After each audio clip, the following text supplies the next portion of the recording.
সুস্থ নাম হলো স্বাস্থ্য। স্বাস্থ্য হলো আল্লাহর দান। কিছু লোক দেখা যায় এত কিছু খায়, তারপর স্বাস্থ্য হয় না। রাস্তার একটা ছেলে টোকাই, কিছু পায় না, তারপর দেখেন তার স্বাস্থ্য কতটুকু ভালো। এই জন্য একটা কথা বলছে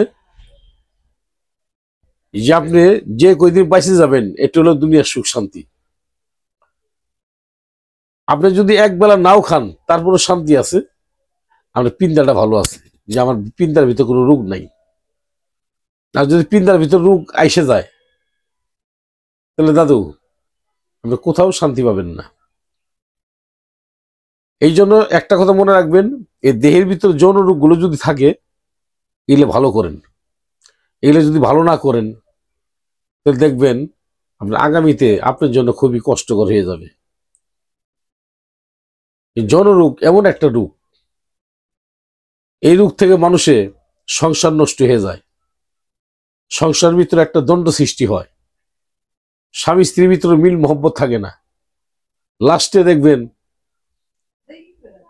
স্ত্রী স্বামীকে মামলা করে। কেন জানেন?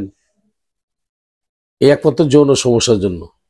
তোমার ভাত আমি খাবো না, তুমি আমাকে তৃপ্তি দিতে পারো না, আমি কেন তোমার ভাত খাবো? তোমার কেন সংসার করব? আমি কতদিন ধৈর্য ধরে থাকবো তোমার জন্য? আমারও তো একটা মন আছে। আমি আপনাকে অনুরোধ করলাম, এই সমস্যা যার আছে একটু ভালো চিকিৎসা করেন। ভালো চিকিৎসা বলতে ন্যাচারাল ওষুধগুলো খান, গাছের ওষুধগুলো খান। গাছের উপর কোনো ওষুধ নাই।